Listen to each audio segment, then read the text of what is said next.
The diamond catches the candlelight like captured starfire, but nothing glitters more than the love burning in his eyes as he slides it around my throat. Yet even paradise casts shadows when you look closely enough to see them. Tara Davis had always believed that fairy tales were just stories parents told children to help them sleep. But as she stood in the floor-to-ceiling windows of their Manhattan penthouse, watching the city lights dance below, while Marvin's hands gently fastened the most exquisite diamond necklace she'd ever seen around her throat, she knew that sometimes fairy tales did come true, even if the prince sometimes wondered whether he deserved his kingdom. 5 years, Marvin whispered against her ear, his breath warm and familiar. At 32, he had built an empire from nothing, but tonight, dressed in his perfectly tailored black suit, he looked at her with something that mixed adoration with a shadow she'd learned not to examine too closely. 5 incredible years of calling you my wife. Tara, 30 years old and radiant in her emerald silk dress, felt her heart flutter the same way it had 7 years ago when they first met. She turned in his arms, her dark skin glowing in the candlelight, her natural curls perfectly framing her face. "Has it really been that long since you swept me off my feet at that business conference in Chicago?" 7 years since I saw you giving that presentation on digital marketing strategies and knew I had to know the brilliant woman behind those ideas, Marvin said, though something in his voice carried the weight of a man still amazed that someone like Tara had chosen someone like him. "And 5 years since you said yes to forever." The penthouse around them told the story of their journey together, but also of careful compromises Tara had made without fully realizing it. The minimalist design was Marvin's preference, the neutral colors chosen to complement his taste rather than her love of bold jewel tones. Every piece had been selected together, but looking back, Tara realized together had often meant her deferring to his vision of sophistication. "Do you remember what you said when you proposed?" Tara asked, her fingers tracing the lapels of his jacket. Marvin's smile grew tender, but there was something vulnerable beneath it, the expression of a man who still couldn't quite believe he'd won the lottery. "I said that I'd spent my whole life building businesses, but I wanted to spend the rest of it building a love story with you. And I said yes because you were the first man who saw my mind before my beauty, my dreams before my curves."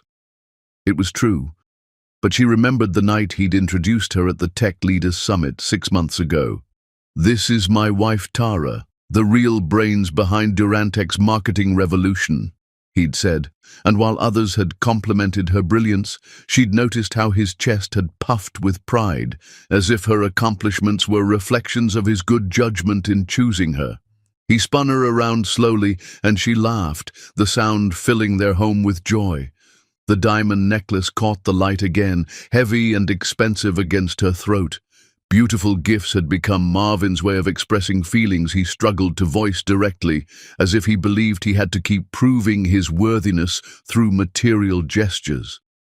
"I still can't believe you chose me," she said softly, and watched his face brighten the way it always did when she expressed gratitude for his love rather than simply accepting it as her due. "Chose you?" Marvin pulled her closer, his relief at her words barely hidden behind his conviction. "Tara, you weren't a choice. You were destiny. From the moment you challenged my ideas in that conference room, refusing to be impressed by my success until I proved my worth through my mind, I knew my search was over."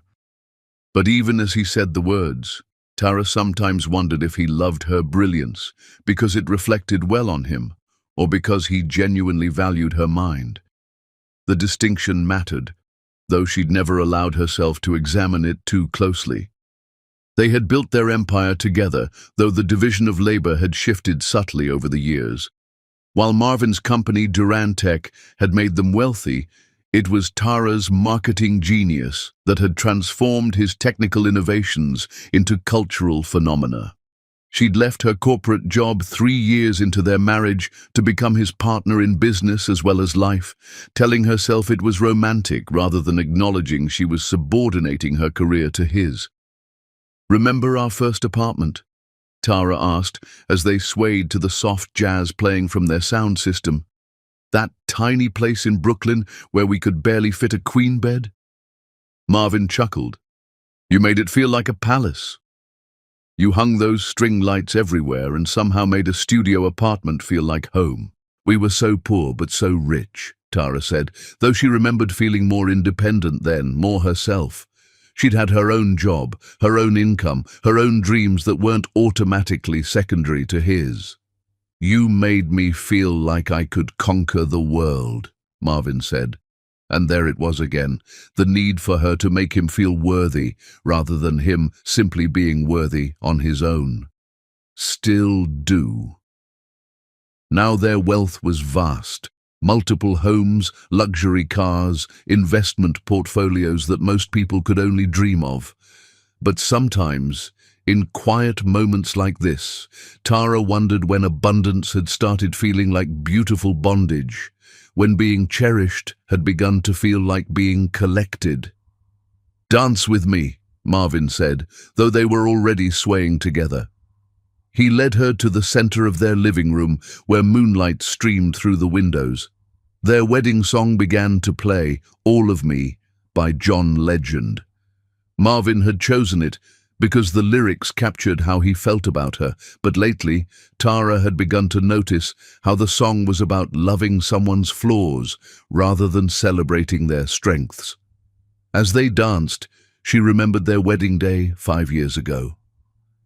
Marvin had cried when she walked down the aisle in her grandmother's vintage lace dress, but she'd also noticed how he'd subtly directed the photographer to capture his emotion rather than simply feeling it privately. Even their most intimate moments sometimes felt performed, as if their love needed an audience to validate it. "What are you thinking about?" Marvin asked, noticing the distant look in her eyes. "Our wedding day. How perfect everything was." "Perfect," he agreed, but his tone carried the weight of someone trying to convince himself as much as her. "We were perfect. We are perfect." The repetition felt like an incantation, as if saying it enough times would make it unshakably true. They had weathered storms together. His business struggles, her miscarriage 2 years ago, the subtle racism they sometimes encountered as an interracial couple in elite circles. But they'd faced everything hand in hand, even if Tara had increasingly found herself adapting to fit his needs rather than him accommodating hers. "I have something else for you," Marvin said, reaching into his jacket pocket with the nervous energy of a man who expressed love through gestures because words felt inadequate. "The necklace wasn't enough?" Tara laughed, though part of her wished for one anniversary gift that wasn't about what he could buy, but what he could create or sacrifice for her. "Close your eyes," she obeyed, feeling him place something small in her palm. When she opened her eyes, she found a small velvet box containing a key. "What's this for?"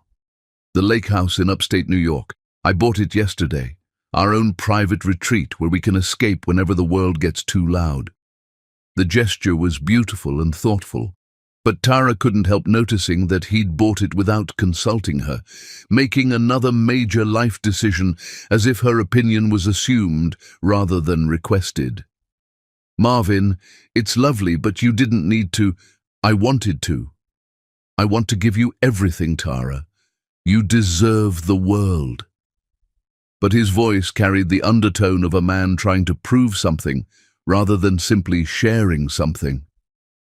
She kissed him then, tasting the champagne they'd shared and trying to recapture the pure joy she'd once felt in moments like this. When they broke apart, both were breathless, but Tara couldn't shake the feeling that something fundamental was shifting between them. "I love you so much it scares me sometimes," she admitted. "Scares you how?" "Because you have all of me, Marvin. Every piece of my heart, every dream in my head, every hope for the future.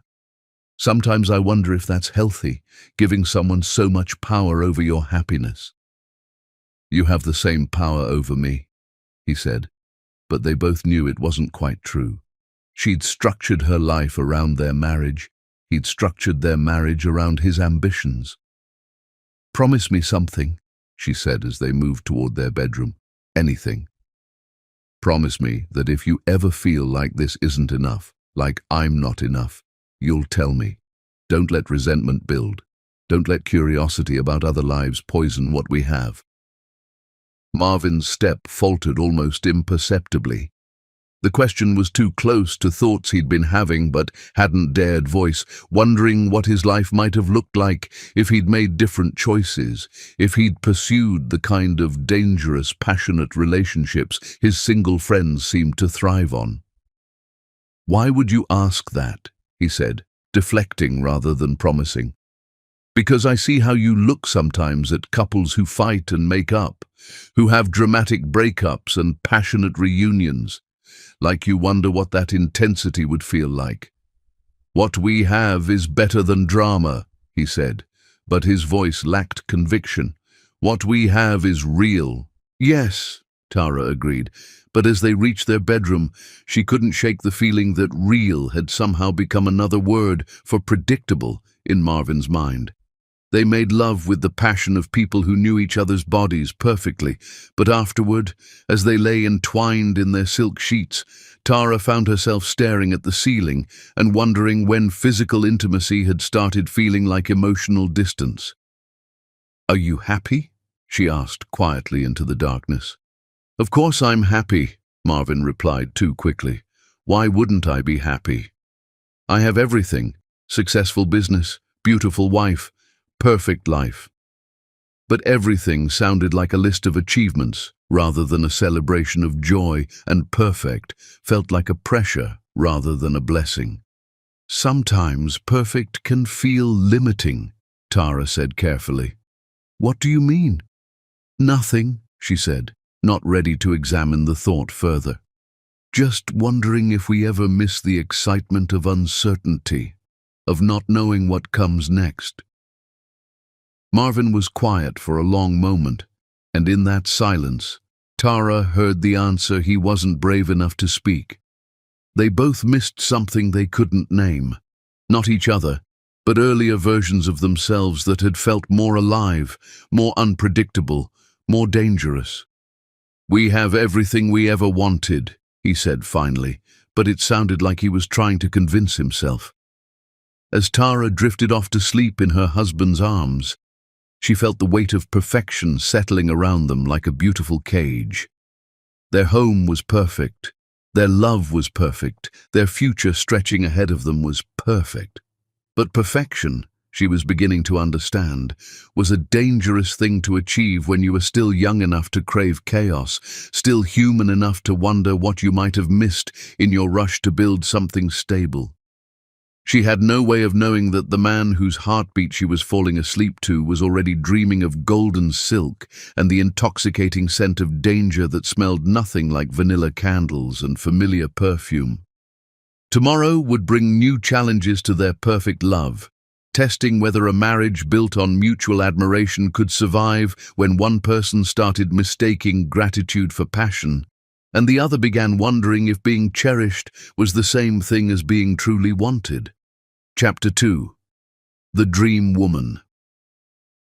Some people enter your life like natural disasters, beautiful, devastating, and impossible to prepare for, no matter how stable you think your world has become. 2 weeks after their perfect anniversary night, Marvin Duran adjusted his platinum cufflinks as he stepped out of his black Bentley at the Metropolitan Museum of Art. The annual Tech Innovation Gala was the event of the season, where New York's most powerful minds gathered to celebrate breakthrough achievements and measure their success against their peers. "Mr. Duran, congratulations on the Forbes feature," his driver Thomas said as he held the door. "Will Mrs. Duran be joining you tonight?" "She's in Chicago closing the Morrison account," Marvin replied, straightening his black tie. The truth was more complicated.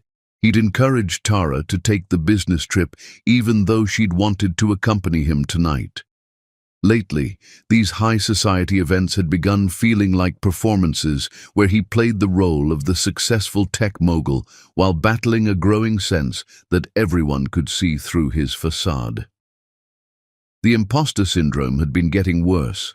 Surrounded by old money families and Ivy League connections, Marvin sometimes felt like the scholarship kid from Detroit who'd clawed his way to the top through sheer determination rather than inherited privilege. Tara's presence usually steadied him. Her brilliance was undeniable, her confidence authentic, but tonight, facing the crowd alone, he felt exposed. Inside the museum's grand hall, crystal chandeliers cast prisms of light across marble floors where Manhattan's elite mingled beneath priceless works of art. Marvin moved through the crowd with practiced ease, his presence commanding attention even as a voice in his head wondered how long he could maintain the illusion of belonging in this world. "Marvin," called Jonathan Wright, CEO of Wright Industries. "Brilliant work on the latest software update, though we all know the real genius behind your marketing strategies is that wife of yours." The comment was meant as a compliment, but it hit Marvin like a familiar sting. How many times had his success been attributed to Tara's contributions? How often did people assume his achievements were really hers? He loved his wife's brilliance, was grateful for her partnership, but sometimes he wondered if he'd become a supporting character in his own success story. "She's incredible," he replied automatically, the response he'd perfected over years of similar conversations. As he accepted congratulations and made small talk, Marvin felt that familiar restlessness growing. The same feeling that had been building for months, a sense that his life, perfect as it appeared, had become a carefully constructed performance rather than an authentic existence. He loved Tara deeply, but their love had settled into patterns that felt more like a successful business partnership than the passionate romance he'd once imagined marriage would be. That's when he saw her. She stood near the Impressionist paintings, and Marvin's first thought was that she looked like she'd stepped out of one of the artworks herself, ethereal, untouchable, beautiful, in a way that seemed almost otherworldly. Her long blonde hair caught the gallery lighting like spun gold, and her figure in the silver dress was the kind that made grown men forget their own names. But it was something else about her that stopped him cold. A vulnerability in her posture, despite her obvious beauty, as if she was used to being looked at, but not used to being seen. "Magnificent, isn't it?" a voice like honey said beside him. Marvin turned to find the golden goddess herself standing next to him, studying the same Monet he'd been pretending to examine. Up close, she was even more stunning, but also more complex than he'd expected. Her blue eyes held depths that spoke of experiences beyond her apparent youth, and her smile, while captivating, carried shadows that suggested she'd learned to weaponize her beauty out of necessity rather than vanity. "The painting or the evening," he managed to say.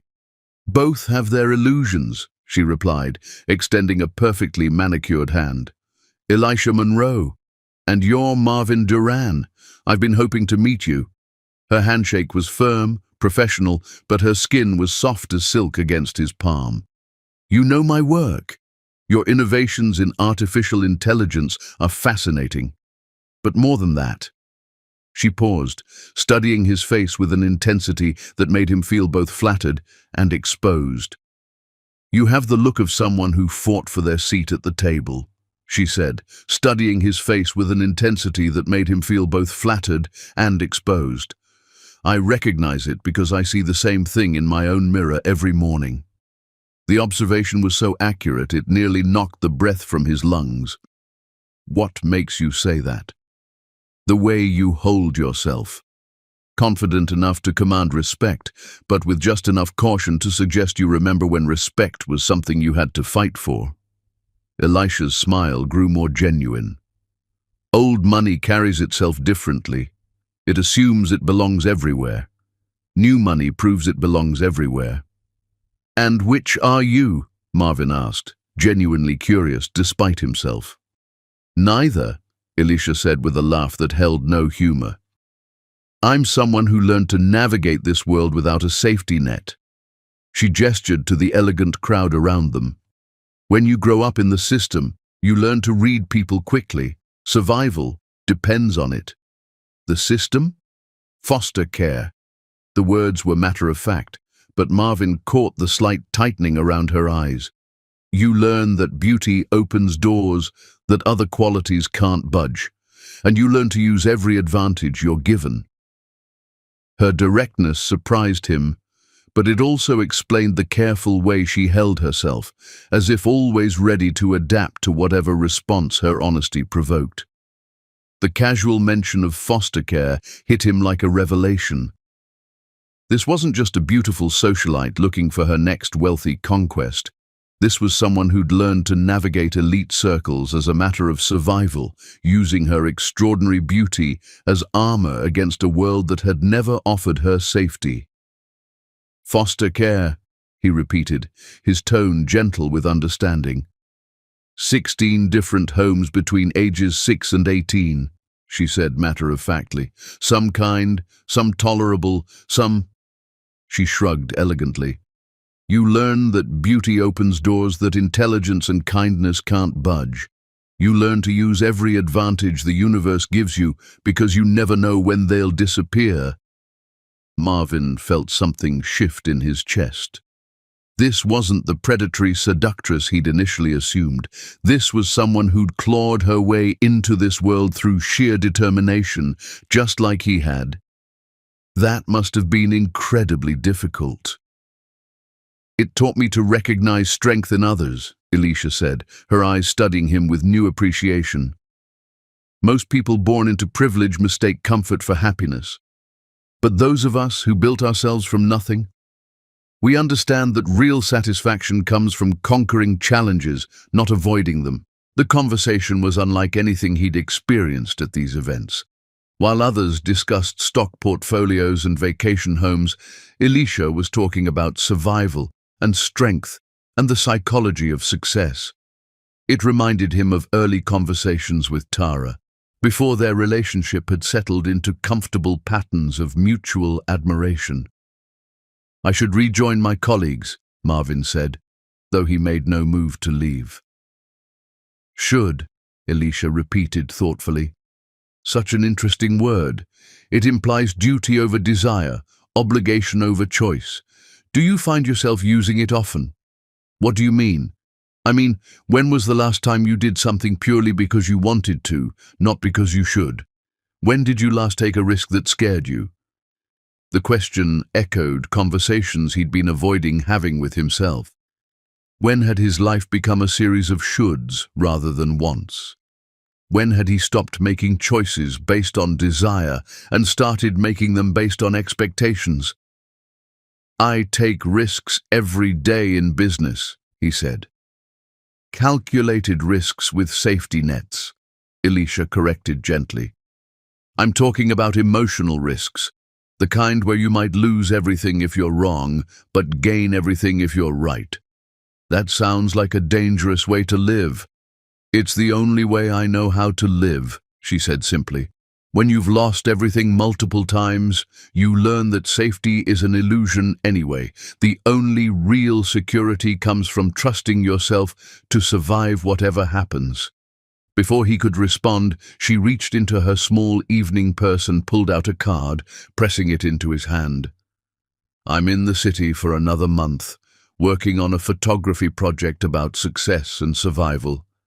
If you ever want to talk to someone who understands what it's like to build yourself from nothing and wonder if the person you've become is who you really are. She started to walk away, then paused. Your wife sounds incredible, by the way. The kind of woman who supports your dreams because she loves you, not because she needs you. That's rare. How do you know about Tara? I research everyone worth knowing in this city. She's accomplished, beautiful, devoted, everything a smart man should want. Alicia's smile was sad rather than seductive.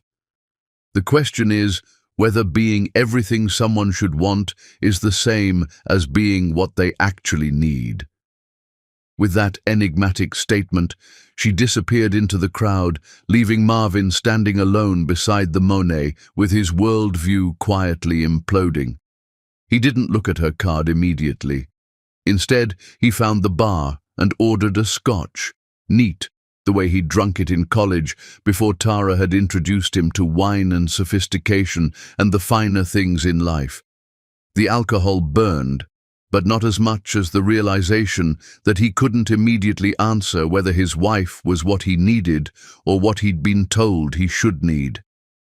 When he finally glanced at the card, elegant script on cream paper read, "Elisha Monroe, for conversations about building yourself into someone worth becoming."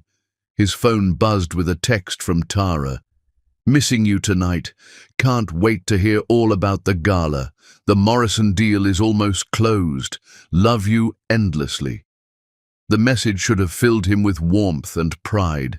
Instead, it highlighted the difference between the woman who loved him for who he was and the woman who challenged him to examine who he'd become.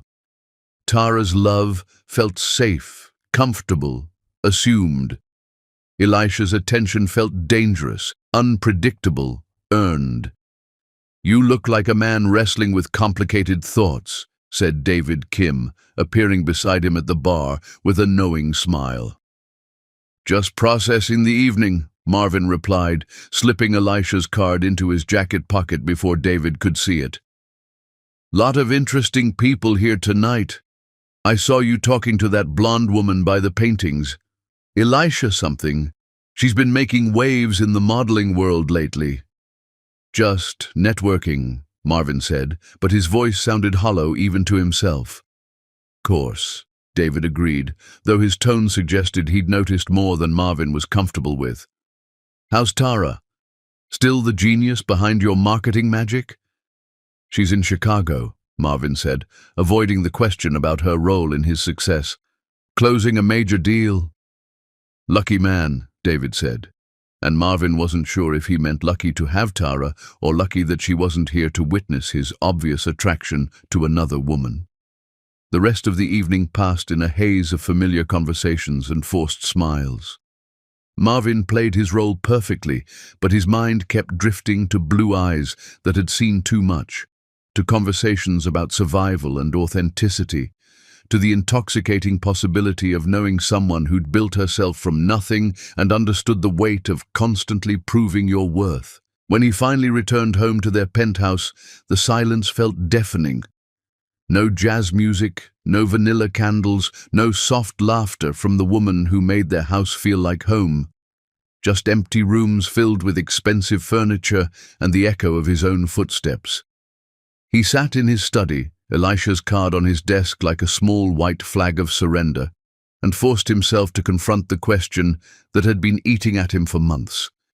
Was he grateful for Tara's love, or truly fulfilled by it? Was their marriage a beautiful achievement, or a comfortable prison he'd built for himself? As the city lights blurred outside his window and the weight of perfection pressed down like a physical force, Marvin Duran began to understand the difference between having everything you're supposed to want and actually wanting everything you have. Chapter 3. The Confession. The truth arrives wearing the mask of honesty, promising to set you free while quietly destroying everything you've built your happiness on. Marvin stood outside their penthouse door at midnight, his key frozen in his hand as he wrestled with thoughts that felt like betrayal just for existing. The drive home from the gala had been torture, 40 minutes of city traffic while Elisha's words echoed in his mind like a virus he couldn't delete. When was the last time you did something purely because you wanted to, not because you should? The question had unlocked something dangerous in his chest, a restlessness that felt like suffocating in reverse. Not the absence of air, but too much of the wrong kind, the safe kind that kept him alive but never made him feel truly awake. He finally unlocked the door and stepped into their sanctuary, immediately enveloped by everything that represented home. Jazz music playing softly, vanilla candles casting warm light across their living room, the familiar scent of Tara's perfume lingering in the air like a promise of comfort and love. "Marvin," her voice called from their bedroom, rich with relief and something else. Concern, perhaps, for the way he'd been distant since she'd returned from Chicago 2 days ago. "I was starting to worry." He found her curled in their king-sized bed, wearing one of his old Princeton t-shirts that somehow looked more elegant on her than any designer nightgown. At 30, Tara possessed a natural grace that made expensive things seem ordinary, and ordinary things seem precious. Her dark curls were pulled back loosely, her face free of makeup, and she looked so beautiful and trusting that his chest ached with guilt for the thoughts he couldn't silence. "How was the gala?" she asked, setting aside the marketing journal she'd been reading. Even during her downtime, she was working, not because he pressured her, but because she genuinely loved the intellectual challenge of understanding human behavior and translating it into successful campaigns. "Educational," he said, the word tasting like copper in his mouth. "Meet anyone interesting?" The question was innocent, conversational, but something in his expression made her dark eyes sharpen with concern. Marvin sat heavily on the edge of their bed, and Tara immediately moved closer, her hand finding his shoulder with the instinctive comfort of someone who'd spent years learning to read his moods and respond to his needs. "I need to tell you about something that happened tonight," he said finally. "Okay," she said softly, though her hand stilled against his back. "I met someone. A woman." The words felt like stepping off a cliff. "And I can't get her out of my head." "What do you mean you can't get her out of your head?" "I mean, I keep thinking about her, about what she said, how she made me feel." He was fumbling now, unable to articulate the complexity of his attraction without sounding like either a cheater or a fool. "She reminded me of who I used to be." The silence that followed stretched like a wire pulled too tight. Tara's hand didn't move away from his shoulder, but he could feel the tension coiling through her body. "Can't stop thinking about her, how?" Her voice was carefully controlled, the tone she used in business negotiations when she needed to gather information before reacting. "Who you used to be." Her voice was carefully controlled, but he could hear the danger beneath it. "Before I became this," he gestured helplessly at their expensive surroundings. "Before I became the perfect husband with the perfect life who never takes risks anymore." "So this woman represents risk?" "She represents—" He struggled to find words that wouldn't destroy everything. "Freedom, I suppose. The feeling of not knowing what comes next." "And our marriage doesn't give you that feeling?" "Our marriage gives me security," he said, and immediately regretted the choice of words when her face went completely still. "Security," she repeated slowly. "Not joy. Not excitement. Not love. Security. Dying how?" Her question came out as a whisper, like I've become this perfect version of myself that everyone expects. The successful husband, the tech mogul, the man who has everything figured out. But I don't recognize myself anymore. When did I stop being someone who surprised people? When did I become so predictable?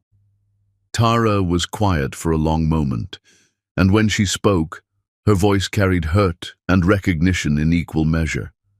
"When did being married to me start feeling like a limitation instead of a partnership?"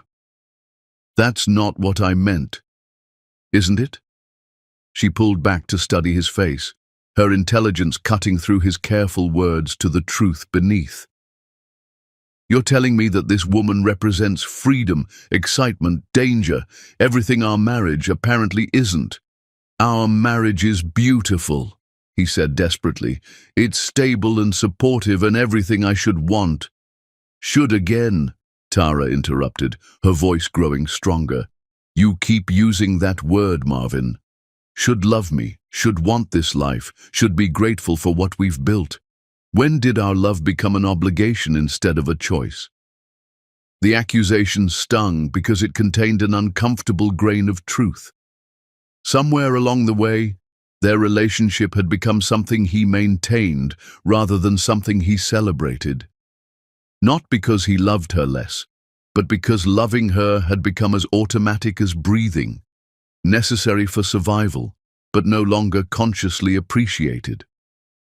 I don't know how to want what I have, he admitted, the confession ripping from his chest like a physical wound. I know I'm supposed to be grateful, supposed to be satisfied, supposed to cherish what we've built together. But there's this voice in my head asking what else is out there, what other versions of myself I might have become. And this woman, Elisha, she represents those other versions? She represents not knowing what comes next, he said honestly. Not having everything planned and perfect and safe. She makes me feel like I did when I was 25 and hungry for something I couldn't name. Tara was quiet for so long that Marvin began to hope she might understand, might find a way to help him work through this crisis without destroying everything they'd built together. What exactly are you asking me? She said finally. This was the moment of choice. He could retreat, apologize, pretend this conversation had never happened, and bury his restlessness deeper. Or he could be completely honest about desires that felt like betrayal just for existing. I need to know what it feels like to be with her, he said quietly. Just once. Just long enough to prove to myself that what we have is worth more than any fantasy. The words landed like physical blows. Tara's face went through a series of expressions, shock, pain, disbelief, and finally something that looked like she was watching him die in front of her. You want to sleep with another woman to prove you love me? Her voice was hollow, distant. I want to get her out of my system so I can come home to you knowing I chose you over everything else, he said desperately. Not because it's safe or expected or comfortable, but because after experiencing what else is out there, you're still what I want most. And if you discover she's what you want most. That won't happen, he said with more conviction than he felt. Because what we have is real, Tara. It's built on years of love and partnership and shared dreams. She's just curiosity, fantasy, the road not taken. The road not taken, Tara repeated slowly, and he could see her brilliant mind working through the implications. So our marriage, our love, our life together, that's the road you settled for, instead of the one you actually wanted to walk. No, that's not. Then what? She stood up from the bed with sudden energy, pacing to their bedroom window. Explain to me how asking permission to betray our marriage vows is somehow an expression of love. Marvin followed her, desperate to make her understand something he barely understood himself. Because I'm being honest with you instead of lying. Because I'm asking for your blessing instead of sneaking around behind your back. How generous of you, she said, her voice gaining an edge he'd rarely heard. You want credit for asking permission to destroy my trust instead of just destroying it in secret. I want to know that when I choose you, it's because you're irreplaceable, not because you're convenient. The words came out wrong, harsh and cruel when he'd meant them to be reassuring. Tara's face went completely still, and he realized with growing horror that he'd just reduced their 5 years of marriage to a question of convenience. Irreplaceable, she said slowly. You need to sleep with someone else to determine whether your wife is irreplaceable. Tara, no. Her voice cut through his attempted explanation like a blade. Let me see if I understand this correctly. You've met a woman who makes you feel young and dangerous and alive, feelings that apparently our marriage has killed. And rather than examining why you're bored with love that most people spend their entire lives trying to find, you've decided the solution is to satisfy your curiosity with her, then return to me with the wisdom that I'm still your best option. When she put it like that, his reasoning sounded selfish and cruel, but he couldn't deny the essential truth of it. I know it sounds terrible when you say it like that.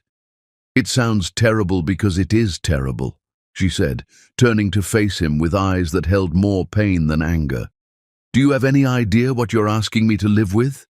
Knowing that you had to sample other women to decide I was worth keeping. It's not about sampling. Then what is it about, Marvin? Because from where I'm standing, it looks like you've grown tired of a wife who supports your dreams, shares your bed, and builds your success. And you want to see what's available in the fantasy market before committing to reality. Her words hit him like physical blows because they forced him to confront the selfish core of his request. He wasn't asking for understanding or support, he was asking for permission to humiliate her while keeping her available as his backup plan. I love you, he said desperately. Everything I'm feeling, everything I'm asking, it comes from loving you too much to lie to you. If you loved me too much to lie, Tara said with devastating clarity, you'd love me too much to want anyone else in the first place. The truth of that statement settled between them like a death sentence for the conversation. Marvin opened his mouth to argue, to explain, to somehow convince her that his desire for another woman was compatible with his love for her, but no words came. If you walk out that door to be with her, Tara said with quiet dignity, moving to their dresser and beginning to remove her jewelry, don't come back. I mean that, Marvin. Whatever we were, whatever we built together, it ends the moment you choose her over me. And if I don't go? If I stay and try to work through this? She paused in removing her wedding ring, considering the question seriously. Then you'll spend the rest of our marriage wondering what you missed, resenting me for being the woman who kept you from your dreams. Either way, the marriage we had, the one built on mutual respect and complete trust, that's already over. The finality in her voice terrified him more than any threat ever could. Tara, please, there has to be another way through this. There is, she said, setting her wedding ring on the dresser with a soft clink that sounded like breaking glass. You can choose. Right now, in this moment, you can decide what matters more, satisfying your curiosity or protecting our love. Why should I have to choose? Why can't we be mature adults who work through complicated feelings together? Because some feelings are incompatible with marriage, she said, removing the anniversary necklace and placing it beside her ring. The feeling that your spouse isn't enough for you? That's not something you work through together. That's something that kills love slowly, day by day, until you wake up strangers who used to share dreams. She walked to their closet and pulled out a small suitcase, her movements efficient and final. I'm going to Maya's house tonight. When I come back tomorrow evening, I want to know what you've decided. Decided about what? About who you are, she said, beginning to pack with the precision of someone who'd made peace with the end of everything she'd believed in. The man who honors his commitments even when they feel limiting, or the man who abandons them when something more exciting comes along. As she folded clothes into the suitcase, Marvin felt panic clawing at his chest. This is really it? You're really leaving? I'm giving you space to make your choice without my presence influencing the outcome, she said without looking at him. When you figure out what you actually want instead of what you think you should want, you'll know what to do. She finished packing and walked to the bedroom door, pausing to look back at him one final time. I love you, Marvin. I have loved you with everything I am for 7 years, but I love myself too much to compete for my own husband's attention. You're not competing, aren't I? Her smile was sad and knowing. You just told me you need to sleep with another woman to decide if I'm worth choosing. That's the definition of competition, and it's a game I refuse to play." The front door closed behind her with a soft click that echoed through the penthouse like a gunshot. Marvin stood alone in their bedroom, surrounded by the remnants of their perfect love, finally understanding that some choices reveal exactly who you are, and sometimes that revelation destroys everything you thought you wanted to protect. Outside, the city hummed with life and possibility, but inside their sanctuary, silence settled like snow over the grave of a marriage that had died not from lack of love, but from one person's inability to recognize that the greatest adventure was learning to cherish what you'd already found. Chapter 4. The Breaking Point. Some bridges burn so quietly you don't hear the flames until they've consumed everything you thought was permanent, leaving you standing on opposite sides of a chasm that can never be crossed again. Marvin sat in his empty penthouse for exactly 37 minutes after Tara walked out, staring at the wedding ring and anniversary necklace she'd left on their dresser like evidence of a crime he wasn't sure he'd committed yet. The silence was deafening. No jazz music, no vanilla candles, no soft humming from the woman who'd made their house feel alive. His phone lay on the nightstand, Elisha's card propped against it like a small white flag of surrender. For 37 minutes, he wrestled with the choice that would define the rest of his life. Honor the commitment he'd made to the woman who'd loved him unconditionally, or chase the fantasy that promised to remind him who he used to be. The rational part of his mind screamed that he should call Tara, apologize, beg her to come home so they could work through this like adults. But the part that had been slowly suffocating under the weight of routine whispered that maybe this was exactly the permission he needed to remember what it felt like to be truly alive. At 1:23 a.m., his hands shaking with something between anticipation and terror, he dialed Elisha's number. "I was wondering when you'd call," her honeyed voice answered on the second ring, as if she'd been waiting by the phone. "How did your wife handle the truth?" "She left," Marvin said, the words tasting like ashes. "Of course she did," Elisha said with satisfaction that made his chest tighten uncomfortably. "Women like that always run when faced with real competition. She'll be back, Marvin. They always come back once they realize there's nowhere else to go." The casual dismissal of Tara's strength and independence should have angered him, but instead it fed the narrative he needed to believe, that his wife's reaction was dramatic rather than justified, emotional rather than rational. "She said if I came to you I shouldn't come back." "Empty threats," Elisha said with certainty, born from years of studying human nature from the outside. "Trust me, I understand women like her. Devoted, dependable, desperate to maintain their perfect lives. She's testing you to see if you'll choose security over passion." "Where are you?" "The plaza." "But Marvin?"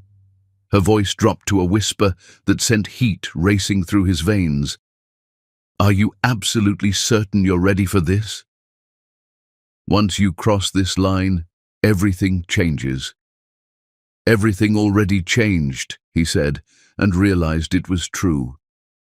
The moment he'd confessed his desire for another woman, he'd stepped across a boundary that couldn't be uncrossed. 45 minutes later, Marvin stood outside Elisha's hotel suite, his heart hammering against his ribs. Part of him still expected to turn around, go home, find some way to rebuild the trust he'd shattered with his honesty. But when the door opened to reveal Elisha in silk that left nothing to imagination, rational thought abandoned him entirely. "You came," she said, pulling him into a space that smelled like expensive perfume and possibility. "I'm here," he confirmed, though part of him felt like he was watching someone else's life unfold. What followed was everything he'd fantasized about, and nothing like what he'd expected. Elisha was passionate, but her responses felt practiced, as if she'd perfected the art of making men feel desired without actually desiring them herself. Even as Marvin lost himself in sensations he'd forgotten he could feel, part of him kept thinking about dark eyes, filled with betrayal, and a voice saying, "I love myself too much to be your second choice." The guilt didn't come later. It arrived in the middle of passion itself, making him feel like he was betraying not just his wife, but some essential part of himself. Meanwhile, across the city in Maya's modest Brooklyn apartment, Tara sat on her sister's couch, staring at her phone and processing the complete destruction of everything she'd believed about her marriage. At 30, she'd never imagined she'd be seeking refuge from her own husband's betrayal, but here she was, wearing borrowed pajamas and trying to understand how 5 years of love could evaporate in a single conversation. "He's not worth your tears," Maya said, setting tea beside her sister while radiating the protective fury of someone who'd watched Tara sacrifice piece after piece of herself for a man who'd apparently been keeping score. "I keep thinking he'll call," Tara whispered, "that he'll realize what he's throwing away and choose us instead. And if he does, if he comes home with apologies and promises, then I'll know he only chose me because his fantasy disappointed him," Tara said, the words breaking her heart all over again. "Not because he realized I was worth fighting for in the first place." At 3:17 a.m., her phone finally rang. For a moment, hope flared in her chest. Maybe he'd come to his senses. Maybe their love was stronger than his curiosity about roads not taken. But when she answered, expecting apologies or explanations, she instead heard the unmistakable sounds of passion, breathless whispers, soft moans, and Marvin's voice saying, "Just a minute," before the line went dead. He'd called her by accident while with another woman, his phone dialing her number from his pocket during the very betrayal that had ended their marriage. The humiliation was almost worse than the heartbreak. "Oh, sweetheart," Maya whispered, seeing Tara's face crumple with the brutal finality of absolute betrayal. But instead of dissolving into tears, something steel-hard crystallized in Tara's chest. She'd spent hours wondering if she'd overreacted, if she should have been more understanding of his crisis, if good wives were supposed to forgive curiosity and work through complicated feelings together. That accidental phone call had shown her the truth. While she'd been questioning her own judgment, he'd been exploring every fantasy with the woman he'd chosen over their marriage. "I need to go back to the penthouse," she said, standing with sudden purpose that surprised them both. "It's 3 in the morning. I need to pack everything before he comes home, expecting to find his devoted wife waiting to discuss our future like reasonable adults." Maya grabbed her keys without argument, understanding that some decisions couldn't wait for morning light or rational conversation. The penthouse felt like a mausoleum when they entered, filled with the ghosts of 5 years of shared dreams and 7 years of love that had apparently meant more to her than to him. Tara moved through their home with mechanical efficiency, packing her life into boxes while Maya watched with growing admiration for her sister's strength. "Take everything that's yours," Maya said fiercely. "Don't leave a single thing behind for him to use as an excuse to contact you later." Tara took her clothes, her books, her grandmother's jewelry, the marketing awards she'd earned, everything that represented her individual identity rather than their shared life. She left behind the expensive gifts, the designer handbags, the luxury items that had been his way of expressing affection when words felt inadequate. In their bedroom, she found the love letter she'd written but never given him, planned as a surprise to slip into his briefcase. The words mocked her now. "Every day, I wake up grateful that the universe conspired to make you mine. You are my greatest adventure, my safest harbor, my forever love." She burned it in their fireplace, watching her naive words turn to ash. By dawn, Tara had moved her entire life to Maya's apartment and signed the lease on a small but elegant space in Soho. It wasn't much compared to the penthouse, but it was hers. Every decision about paint colors, furniture placement, and how to spend her evenings would be made by her alone, for her own happiness rather than someone else's comfort. When Marvin returned home at 8:30 a.m., guilt and satisfaction warring in his chest, he found only empty closets and the deafening silence of a woman who'd finally stopped waiting to be chosen. On the kitchen counter, face down, lay their wedding photo with a note in Tara's elegant script. "I hope she was worth the cost of learning the difference between fantasy and reality. Don't contact me again." Standing in the ruins of the life he'd built, with the only woman who'd ever loved him unconditionally, Marvin Duran finally understood that some prices are only revealed after you've already paid them, and some lessons cost everything you can't afford to lose. Chapter 5. Tara's Awakening. The phoenix doesn't rise from the ashes because it's easy. It rises because burning away everything that was never truly yours reveals the fire that was always meant to be your wings. 3 months after walking out of her marriage, Tara Davis sat across from Richard Morrison in the sterile conference room of Morrison Industries, watching his expression change from polite interest to barely concealed condescension as she concluded her presentation.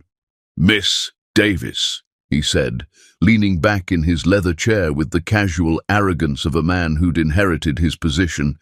"This is certainly creative. But I have to wonder if someone with your limited independent experience truly understands the complexities of heritage brands like ours." Tara felt her jaw tighten, but kept her voice professionally smooth. "Mr. Morrison, I spent 3 years developing marketing strategies that increased Durantech's market share by 40%. My track record speaks for itself." "Working for your husband's company," Morrison said dismissively, "that's quite different from building your own client base, don't you think? We need an agency with proven independence, not someone playing at entrepreneurship." The words hit like physical blows. Every fear she'd harbored about leaving Marvin's protection, every doubt about her ability to succeed on her own merit, crystallized in Morrison's smug smile. "I see," she said, gathering her materials with hands that wanted to shake but refused to give him the satisfaction. "Thank you for your time." 20 minutes later, she sat in Maya's kitchen with rejection email number 3 open on her laptop screen, each one a variation of the same theme. "Creative ideas, but we've decided to go with a more established firm." "Another rejection?" Maya asked, appearing in the doorway with messy hair and the rumpled scrubs that meant she'd worked another 18-hour shift as a public defender. At 28, Maya had built her career fighting for people the system overlooked, and she brought that same fierce energy to protecting her sister. "Morrison Industries," Tara said, closing her laptop with barely controlled frustration. "They loved my pitch, complimented my vision, then hired the agency that charged 3 times my rate because they've been in business longer." "Their loss," Maya said loyally, though they both knew that noble sentiment didn't pay the bills that were piling up on Tara's makeshift desk. The truth was that leaving Marvin had been more complicated than simply walking away from a cheating husband. She'd walked away from financial security, professional connections, and the comfortable assumption that money would never be a concern. Her savings account, healthy by most standards, was hemorrhaging as she tried to launch a business while paying for legal representation that could match Marvin's inevitable army of attorneys. "I've been thinking," Tara said, pouring coffee into 2 mismatched mugs that somehow felt more honest than the matching fine china she'd left behind. "Maybe this was a mistake. Maybe I should have stayed, worked through his crisis, found a way to save our marriage instead of running at the first sign of trouble." Maya set down her coffee with enough force to slosh liquid onto the counter. Tara Marie Davis, you did not run from trouble. You walked away from a man who asked permission to betray you. There's a difference. But maybe I could have fought for us. Maybe I gave up too easily because my pride was hurt, instead of trying to understand what he was really going through. What he was going through, Maya said, with the precision of someone who'd spent years cross-examining criminals, was a selfish desire to have his cake and eat it too. Don't rewrite history to make his betrayal your fault. But doubt had been eating at Tara for weeks. The business failures, the mounting expenses, the exhausting process of rebuilding her entire identity from scratch, all of it made her question whether she'd been too hasty, too unforgiving, too unwilling to fight for something that had taken 7 years to build. Her laptop chimed with another email, and Tara's heart sank as she read the subject line. R.E. Legal consultation. Payment required. Patricia Williams, the attorney who'd seemed so confident about Tara's prospects, was now requesting additional payment for services that were taking longer than expected. Marvin's legal team was employing delay tactics that required more billable hours to counter, and Tara's legal fund was running dangerously low. How bad is it? Maya asked, reading her sister's expression with the accuracy that came from 28 years of sisterhood. Bad enough that I might have to represent myself if this drags on much longer, Tara admitted. Marvin's lawyers are stalling on the financial discovery, claiming his business valuations are more complex than anticipated. Meanwhile, I'm bleeding money I don't have while trying to start a company with clients who don't trust me yet. Can you ask Mom and Dad for help? They've already offered, Tara said quietly. But taking money from parents who sacrificed everything to put me through college feels like admitting I failed at being an adult. Maya was quiet for a moment, then made a decision that would change both their lives. Move in with me officially. Split the rent, utilities, groceries. Use the money you save to keep your lawyer and your business afloat. Maya, I can't ask you to. You're not asking. I'm offering. Besides, Maya grinned, though her eyes were serious, I've missed having you around. It's been lonely being the only Davis sister who refuses to let men determine her life choices. The arrangement should have felt like failure, a 30-year-old woman moving back in with family because she couldn't support herself independently. Instead, it felt like the first step toward building something real rather than impressive. That afternoon, Tara did something she'd been avoiding for 3 months. She called her former colleague, Jessica Park, who'd left Durantech 8 months ago to start her own digital design firm. Tara! Oh my God, I heard about you and Marvin. I'm so sorry. Don't be sorry, Tara interrupted, her voice stronger than it had been in weeks. Be interested. I'm starting my own marketing consultancy, and I could use a creative partner who understands taking risks. Are you serious? You're really doing it? I'm broke, desperate, and completely terrified, Tara said honestly. But I'm also more determined than I've ever been in my life. I have some freelance projects lined up, enough to keep us fed while we build something meaningful. What kind of projects? Small businesses mostly. A family-owned restaurant in Queens, a boutique fitness studio, a non-profit that helps women transition out of abusive relationships. She paused, hearing how her voice changed when she talked about work that mattered rather than just work that paid. Not glamorous clients, but their stories are real. Their challenges are authentic, and they trust me to help them grow instead of just maintain what they already have. Jessica's excitement was infectious. When do we start? The next week brought a breakthrough that felt like vindication and terror in equal measure.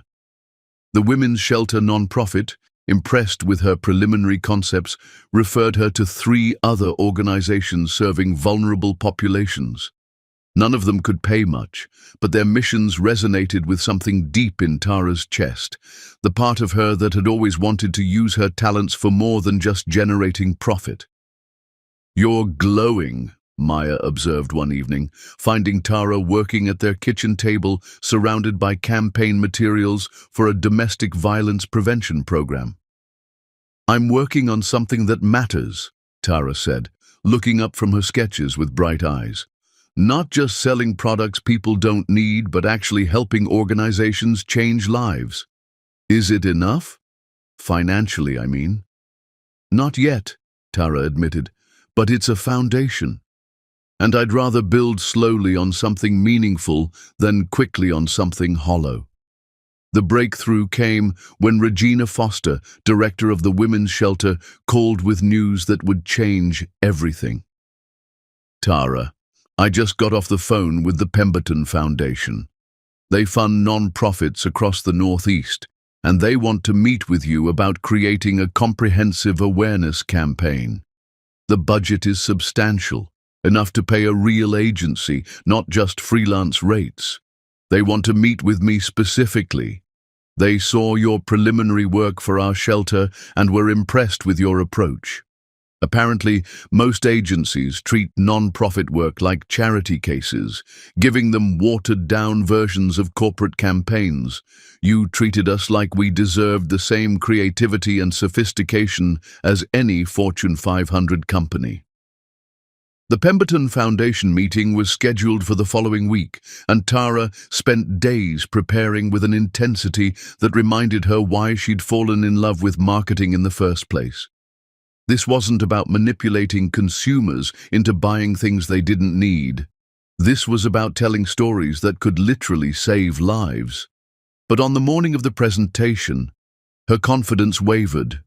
Standing outside the Foundation's headquarters in Midtown, wearing her best suit and carrying a portfolio of work that represented her heart and soul, she felt the weight of everything riding on the next 2 hours. If she failed, she'd have to consider going back to corporate marketing, taking a safe job with a steady paycheck while her dreams of independence slowly died.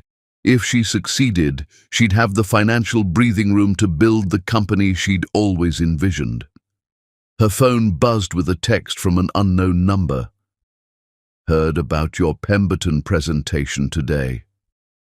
Always knew you were capable of incredible things when you weren't limiting yourself to someone else's vision. Good luck. M. Marvin." Somehow he'd learned about her meeting, and despite everything that had happened between them, he was wishing her success. The message should have angered her, but instead it reminded her of something she'd almost forgotten in the chaos of betrayal and rebuilding. She was genuinely talented at what she did. Not because he'd taught her or supported her or provided opportunities, but because she'd been born with gifts that had nothing to do with him. "Miss Davis?"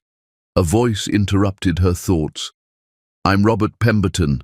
Thank you for meeting with us today." The presentation went better than Tara had dared hope. For 90 minutes, she demonstrated not just marketing strategies, but genuine understanding of the challenges facing vulnerable populations. She'd done research that surprised board members who'd been working in non-profit funding for decades, proposed solutions that showed both creativity and practical awareness of budget limitations. "This is exactly what we've been looking for," Robert Pemberton said as she finished. "Someone who understands that our organizations deserve the same level of sophistication as corporate clients, but adapted for missions that matter more than profit margins."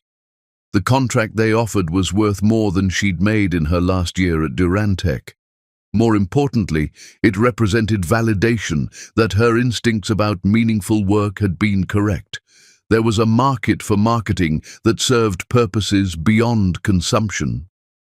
Walking out of their offices with a signed contract in her briefcase, Tara felt something she hadn't experienced since she was 23 and full of dreams that seemed limitless. The intoxicating certainty that she was exactly where she belonged, doing exactly what she was meant to do. For the first time in months, she wasn't thinking about what she'd lost. She was thinking about everything she was going to build. 3 months after her world had ended, Tara Davis was beginning to understand that some endings are actually beginnings in disguise, and that the woman she was becoming was worth more than the woman she'd agreed to be for someone who'd confused her devotion with limitation. Chapter 6. Marvin's Reality Check. The cruelest awakening isn't discovering that your fantasy was a lie. It's realizing that your fantasy was someone else's survival strategy, and you were too selfish to see their pain behind their performance. 3 months after destroying his marriage for a taste of danger, Marvin Duran woke up in Elisha's bed, feeling like a stranger in his own skin. At 32, he'd expected this relationship to restore his sense of youth and possibility. Instead, lying beside a woman who was beautiful beyond imagination but somehow felt like a mirage, he was beginning to understand the difference between excitement and emptiness. "You're thinking too loudly," Elisha murmured, without opening her eyes, her voice carrying the practiced sensuality that had initially intoxicated him, but now felt as automatic as breathing. "It's going to give you wrinkles. And then where will we be?" She was joking, but there was an edge beneath the humor that Marvin had learned to recognize over the past 3 months. Everything with Elisha carried subtext. Every conversation was a performance. Every moment felt calculated rather than spontaneous.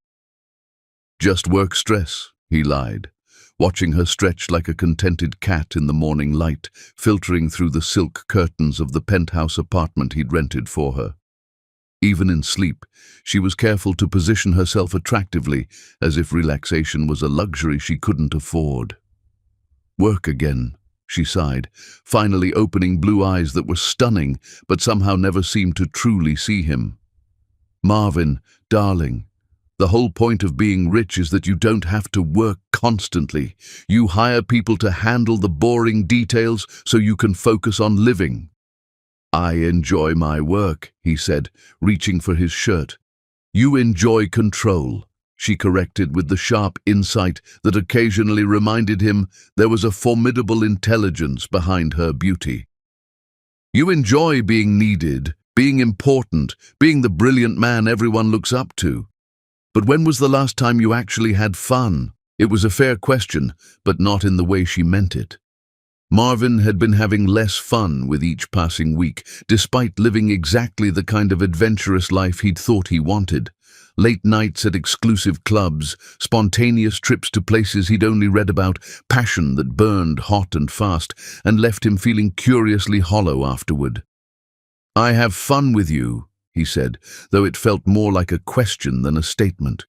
"You have excitement with me," Elisha corrected, sitting up and wrapping the sheet around herself with unconscious modesty that seemed at odds with her usual brazen confidence. "But fun. Real joy. I'm not sure either of us remembers what that feels like." The observation was more perceptive than he'd expected, and it forced him to confront something he'd been avoiding. Despite the adventure, the passion, the constant stimulation of new experiences, he couldn't remember the last time he'd genuinely laughed. Not performed enjoyment for social media or business networking, but actually felt joy bubbling up from somewhere deep and authentic. "I should get to the office," he said, uncomfortable with the direction of his thoughts. "Should," Elisha repeated, tasting the word with something that looked like sadness. "You know, in foster care, should was the word adults used when they were about to make you do something that served their needs instead of yours. You should be grateful, you should adapt, you should understand." She'd mentioned foster care only once before, during their first night together, and Marvin had been too intoxicated with finally having her to ask follow-up questions. Now, seeing something vulnerable flicker across her perfect features, he realized he'd never bothered to truly know the woman he'd destroyed his marriage to possess. "You never talk about your childhood," he said, sitting back down on the edge of the bed. Because it's not relevant to what we have, she said quickly, but her defensive posture suggested otherwise. The past is the past. I don't believe in dwelling on things you can't change. But it shaped who you became. It taught me to survive, she said with a shrug that was meant to look casual, but carried the weight of years of practiced indifference. When you're passed between strangers who see you as either a burden or an opportunity, you learn to make yourself valuable quickly. You learn what people want from you and how to give just enough to stay safe while protecting the parts they can't touch. The confession hit Marvin like a revelation. For 3 months, he'd been frustrated by Elisha's apparent superficiality, her focus on appearances and material things, her seeming inability to connect on deeper levels. But now, he was beginning to understand that her behavior wasn't born from vanity. It was a survival strategy developed by a child who'd learned that love was conditional and safety was temporary. "Is that what you're doing with me?" he asked quietly. "Giving me just enough to stay safe?" Elisha's laugh was beautiful, but hollow. "Marvin, you left your wife for me. You destroyed a 5-year marriage because I reminded you of excitement and danger. What do you think would happen if you discovered I'm just another damaged woman looking for security?" "I'd want to help you feel secure," he said honestly. "No, you wouldn't," she said with certainty born from experience. "You'd be disappointed that your fantasy woman turned out to be human. You'd start missing the wife who made you feel stable instead of the mistress who makes you feel dangerous." Her insight was so accurate it made his chest ache. Had he been using her the same way she'd been using him, as an escape from reality rather than a genuine connection? Had their entire relationship been built on mutual exploitation disguised as passion? "You're more complex than I gave you credit for," he admitted. "Everyone is," Elisha said, and for a moment her carefully constructed mask slipped enough for him to see the lonely girl underneath. "But complexity doesn't photograph well, doesn't fit the fantasy, doesn't sell the dream that people want to buy into." "What dream?" "The one where the successful man leaves his practical wife for the exciting mistress and they live passionately ever after." She stood up, wrapping herself in a silk robe that probably cost more than most people's cars. "Except that only works in movies, because real passion requires real connection, and real connection requires seeing people as they actually are, instead of as what you need them to represent." Marvin felt something cold settling in his stomach. "What are you saying?" "I'm saying we've both been playing roles, darling. You've been playing the dangerous man who takes what he wants, and I've been playing the irresistible woman worth destroying a marriage for. But neither of us is actually those people." "Then who are we?" Elisha walked to the window, looking out at the city where both of them felt like outsiders, despite their apparent success.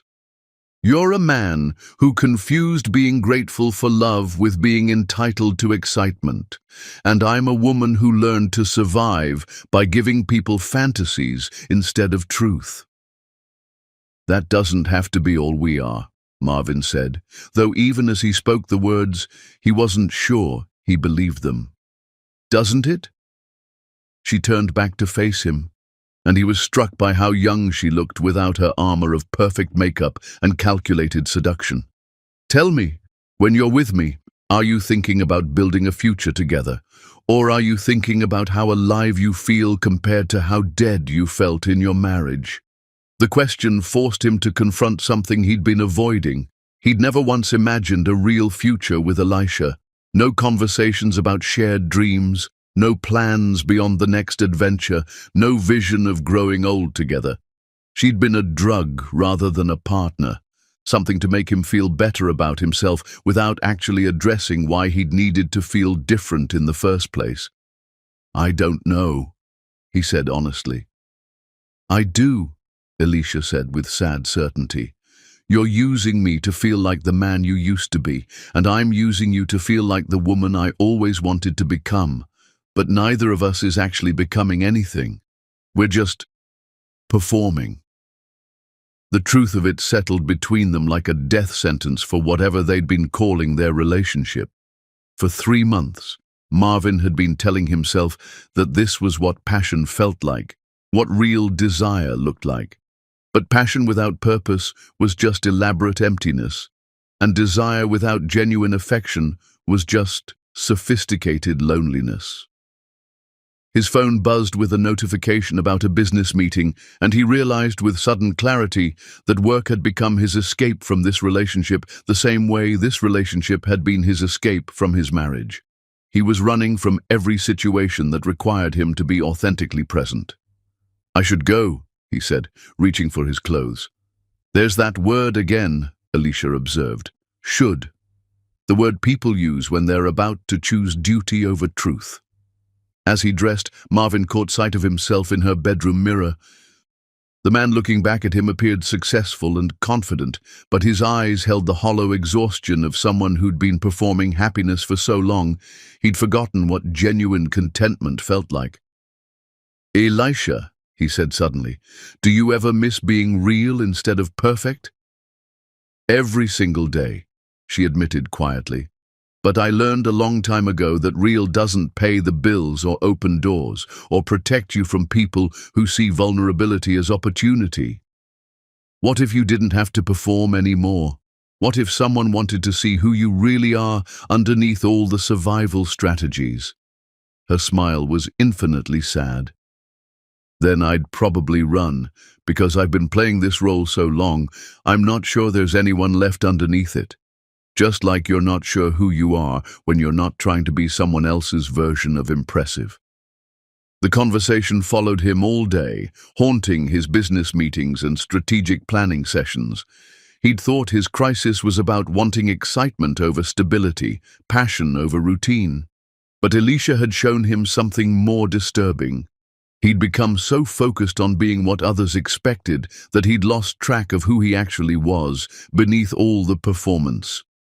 That evening, driving through Manhattan streets that had once felt like his kingdom but now felt like an elaborate stage set, Marvin Duran began to understand that he hadn't left his wife for another woman. He'd left himself for another fantasy, and now he was left with neither the life he'd abandoned nor the dream he'd chased. Chapter 7. The Transformation. True success isn't measured by how high you climb, but by how much of yourself you remember to bring with you on the journey up. 1 year after walking out of her marriage, Tara Davis stood in the conference room of Davis Creative Solutions, watching her team of 7 employees prepare for their biggest presentation yet. At 31, she'd learned that building an empire was less about dramatic victories and more about surviving 1,000 small defeats while refusing to compromise on the vision that made the struggle worthwhile. The past year had been a masterclass in resilience. The Pemberton Foundation contract had provided the financial foundation, but everything after that had been earned through 18-hour days, rejected pitches, clients who questioned her experience, and the constant challenge of proving that a young black woman could deliver results that matched her ambition. Her legal battle with Marvin was still ongoing, but Patricia Williams remained confident about the eventual settlement. "Morrison Industries just confirmed," Jessica Park announced, entering with the nervous energy that had become their trademark before major presentations. "Full board attendance. They're either going to hire us or destroy us publicly."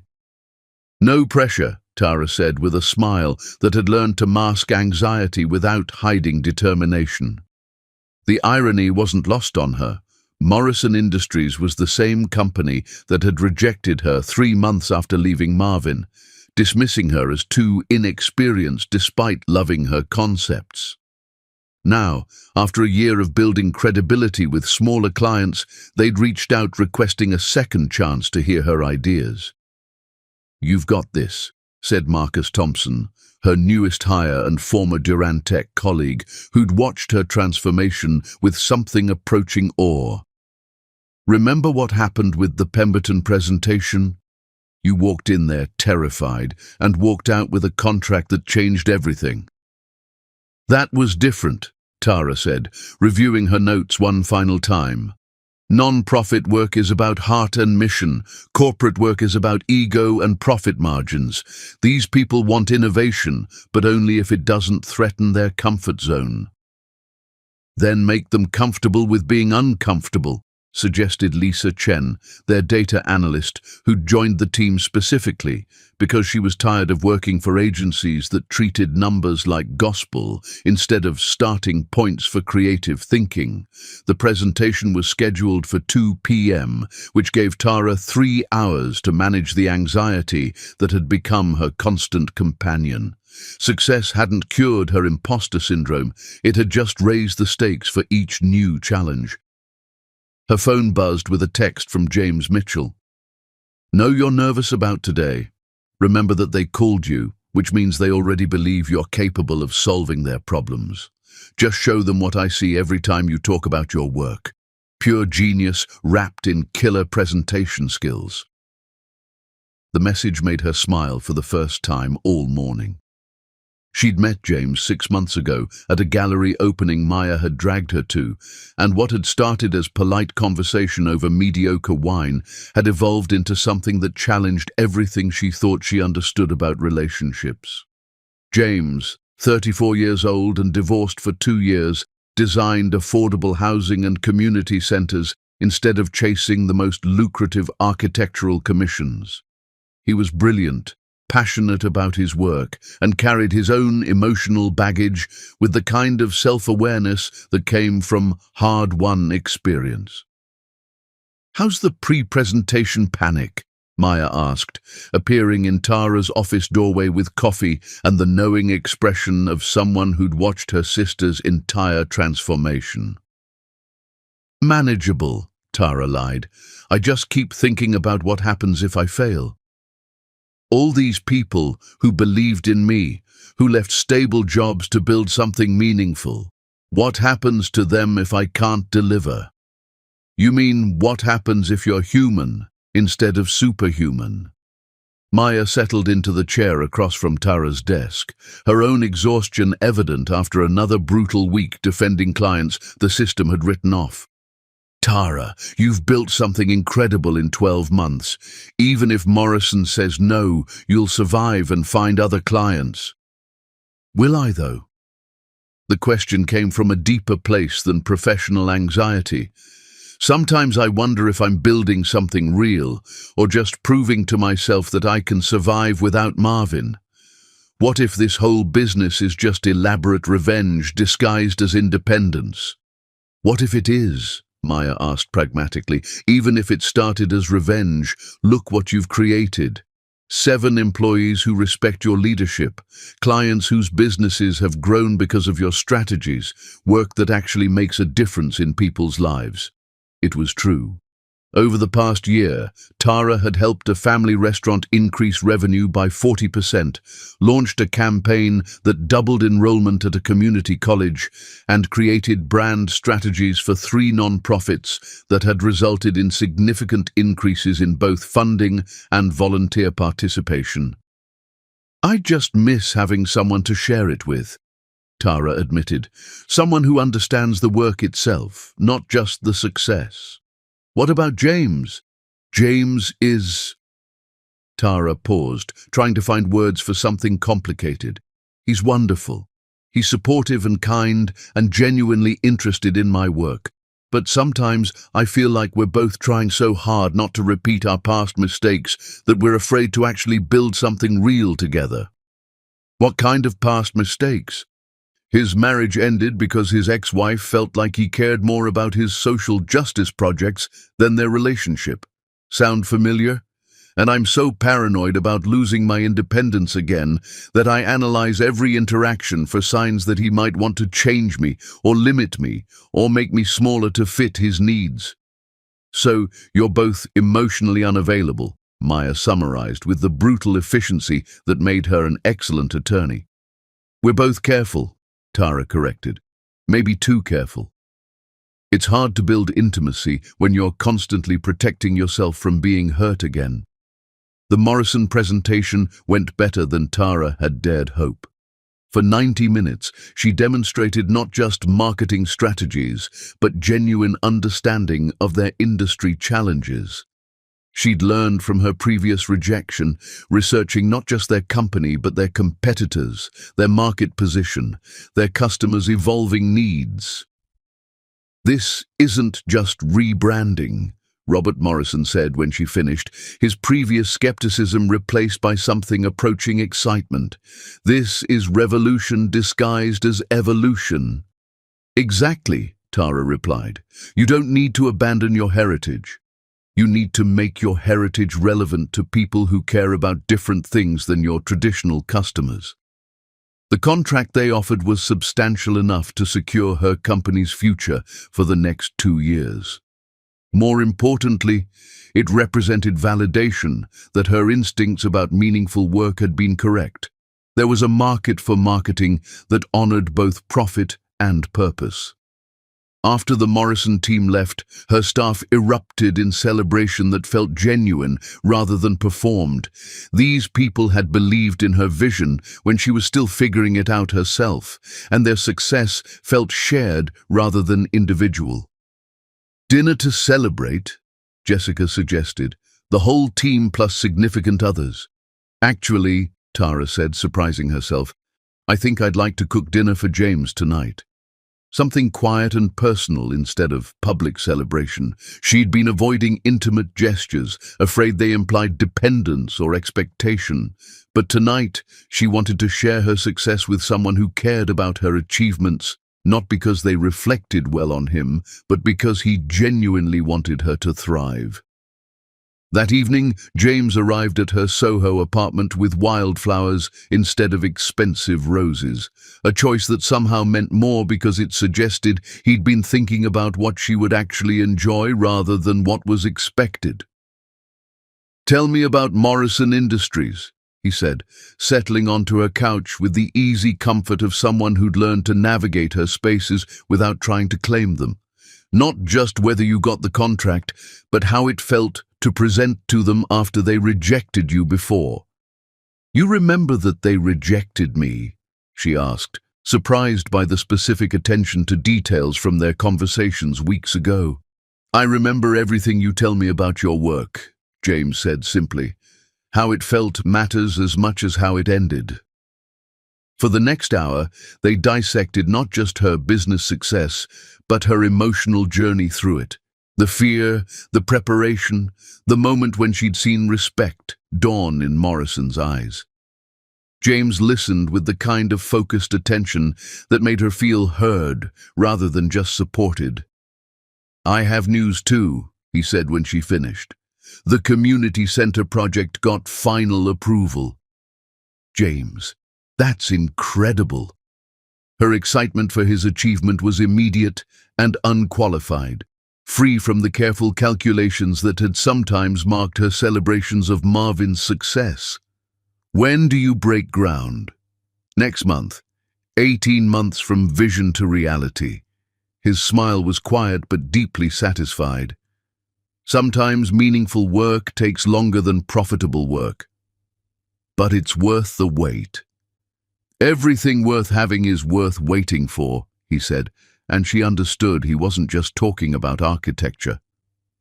"Always." "Do you ever worry that we're building a relationship based on what we don't want instead of what we do want?" She curled up beside him, close enough to feel his warmth, but maintaining enough space to think clearly. "Like we're both so determined not to repeat our past mistakes that we're afraid to risk making new ones." James was quiet for a long moment, his brown eyes thoughtful in the lamplight. "Every single day," he admitted. "My marriage ended because I was so passionate about my work that I forgot to be passionate about my wife.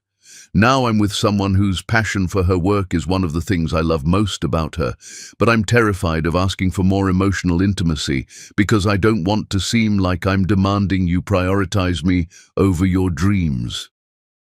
And I'm terrified of wanting more because I spent 5 years gradually losing myself in someone else's vision of love, Tara said.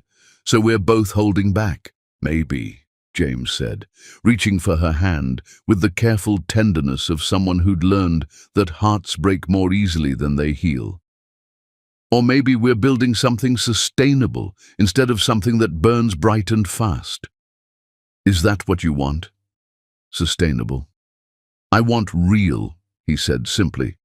I want to know the person underneath all the protective strategies and survival mechanisms.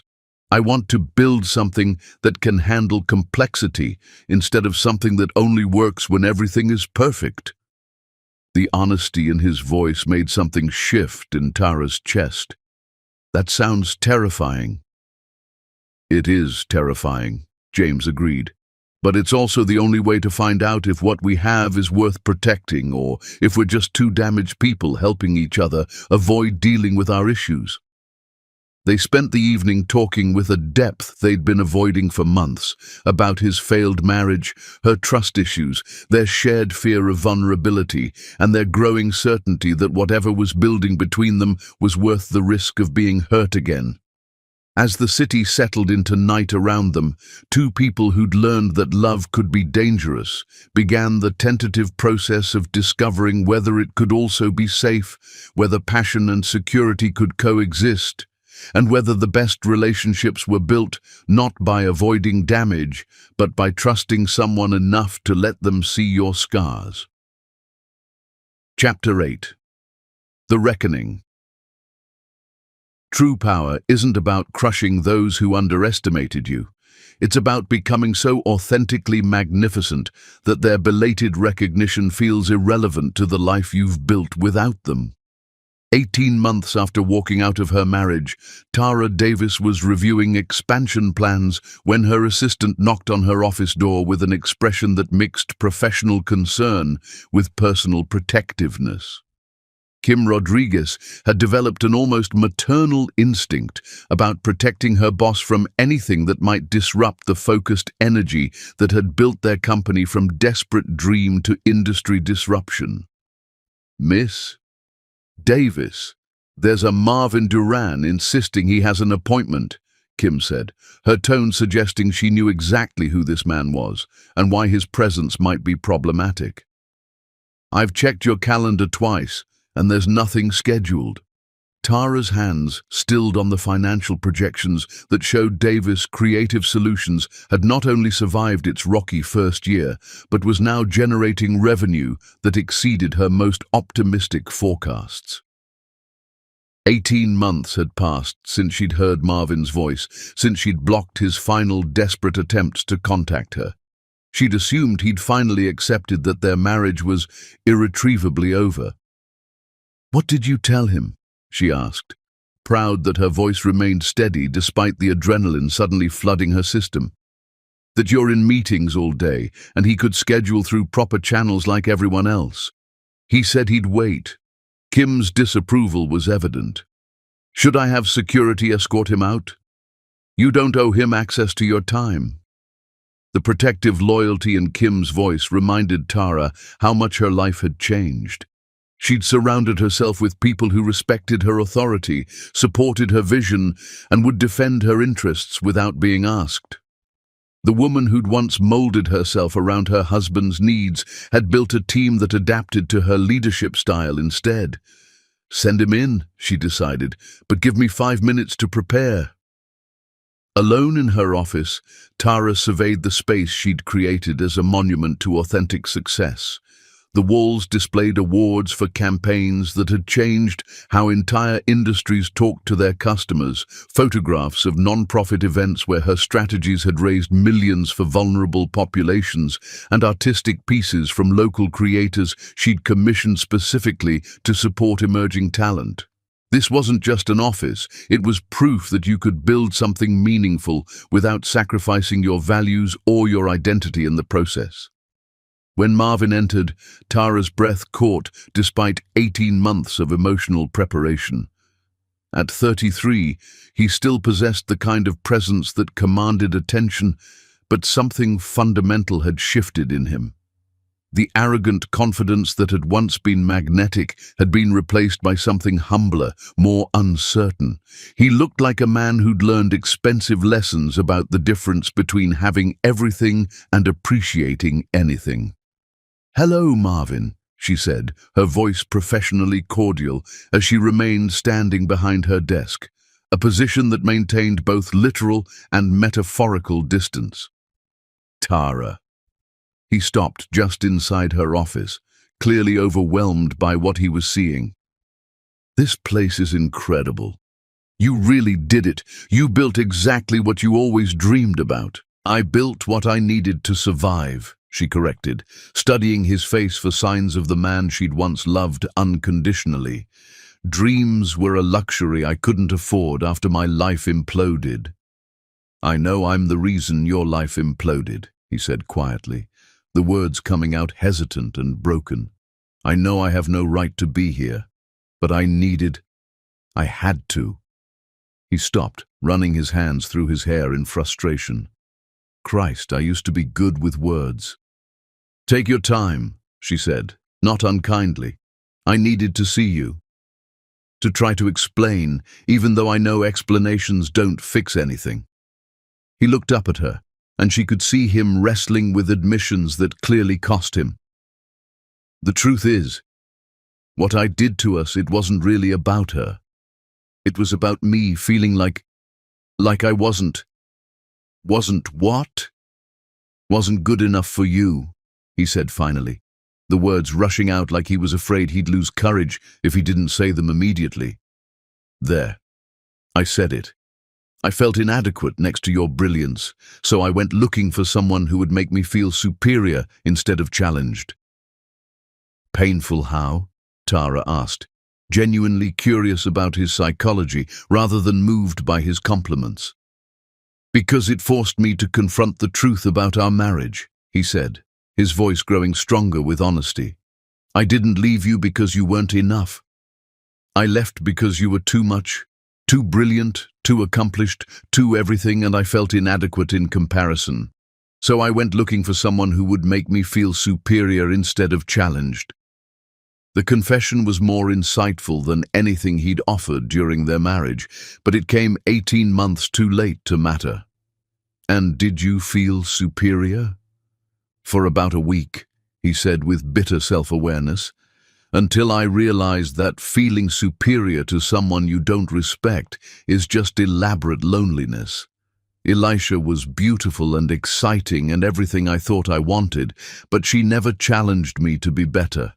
She just reflected whatever version of myself I wanted to perform that day." "What happened between you?" "Reality," Marvin said simply.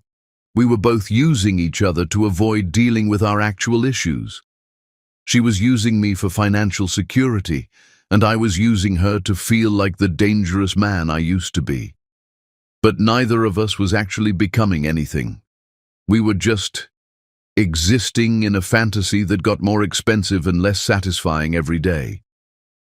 Tara processed this information with the analytical skills that had made her one of the most sought-after marketing strategists in the city. "When did it end?" "Officially? 6 months ago, when she started seeing someone else. Another wealthy man who could give her what she needed while being less complicated about it." His smile was rueful rather than bitter. "Unofficially? It ended the first morning I woke up next to her and realized I felt more alone than I ever had in our marriage, even during our worst moments." "And what do you want from me now?" "Absolution, forgiveness, permission to feel better about the choices that destroyed everything we built together. I want you to know that you were right about everything," he said with the humility of someone who'd been comprehensively wrong. "About our marriage, about what real love looks like, about the difference between partnership and performance. I want you to know that I understand now what I was too selfish and immature to see then." "Which is what?" "That excitement isn't the opposite of love. It's what love feels like when you're brave enough to keep choosing the same person, even when familiarity makes it easier to take them for granted. He paused, gathering courage for what came next. And that the most dangerous thing I ever did wasn't sleeping with another woman. It was convincing myself that being grateful for love was somehow less valuable than being desperate for it. The insight was profound enough that Tara felt a flicker of the intellectual connection that had first drawn them together. But intellectual compatibility wasn't enough to rebuild trust that had been demolished by betrayal. "I'm glad you learned those lessons," she said sincerely, "but learning them cost you everything you claimed to value most. Some education is too expensive to be worth the price." "I know," he said quietly. "I'm not here asking for another chance. I'm here because I needed you to know that your love wasn't wasted on someone too stupid to appreciate it. It was the most valuable thing I'll ever receive, and I destroyed it because I confused abundance with limitation. Why does that matter to you? My opinion of whether your regret is sufficient? Because you were the best part of my life for 7 years, and I need to know that you don't hate the memory of loving me." The vulnerability in his voice reminded her of the man she'd fallen for, not the successful mogul, but the uncertain boy underneath who'd always needed more validation than he'd been comfortable requesting. But sympathy wasn't the same as reconciliation, and understanding wasn't the same as forgiveness. "I don't hate the memory," she said honestly. "I treasure what was real about our love, and try not to dwell on what was performed. But Marvin, those memories belong to people we used to be. The woman standing here today wouldn't have married the man who asked permission to cheat, and the man you've become wouldn't have needed that permission in the first place. So there's really no possibility of—" "No," she said gently but firmly. "Not because I'm cruel or unforgiving, but because I've built a life I love with someone who's never made me question my worth. I won't trade that security for the possibility of recapturing something that was never as healthy as we pretended it was." Marvin nodded, accepting defeat with more grace than she'd expected. "Then I hope he appreciates what he has in you. And I hope you never let anyone make you feel like you have to choose between being loved and being yourself." "I won't," she said with certainty that came from hard-won self-knowledge. "I've learned the difference between love that expands you and love that contains you. I'll never accept the second kind again." As she watched him leave through her glass walls, Tara felt something she hadn't expected. Peace. Not the satisfaction of revenge or the triumph of proving her worth to someone who'd underestimated her, but the quiet certainty that she'd made choices that honored both her past and her future. The woman who'd once waited desperately for validation had evolved into someone who generated her own sense of worth and shared it generously with people who'd never asked her to be anyone other than exactly who she was. The reckoning wasn't about Marvin finally seeing what he'd lost. It was about Tara finally understanding that some chapters of your life are meant to end so that better ones can begin, written by your own hand in ink that no one else can erase. But this wouldn't be their final encounter. The man who'd sacrificed everything for momentary desire had one last desperate gamble planned, one final attempt to prove that some love stories could survive even the most devastating betrayal. Whether redemption was possible or justice was absolute would be decided when desperation met the magnificent certainty of a woman who'd learned to author her own happy ending. The final confrontation would test everything both of them had learned about love, forgiveness, and the price of growing into who you're meant to be when the cost of that growth is losing who you used to be. Chapter 9. The Final Choice. The greatest love stories don't always end with lovers reunited. Sometimes they end with someone loving themselves enough to choose the life they deserve over the life they once thought they wanted. 2 years after walking out of her marriage, Tara Davis stood in her elegant Tribeca apartment, watching CNN report on a story that had shocked Manhattan's elite circles. Tech mogul Marvin Duran had liquidated his entire fortune, donating hundreds of millions to domestic violence shelters, women's entrepreneurship programs, and foster care organizations.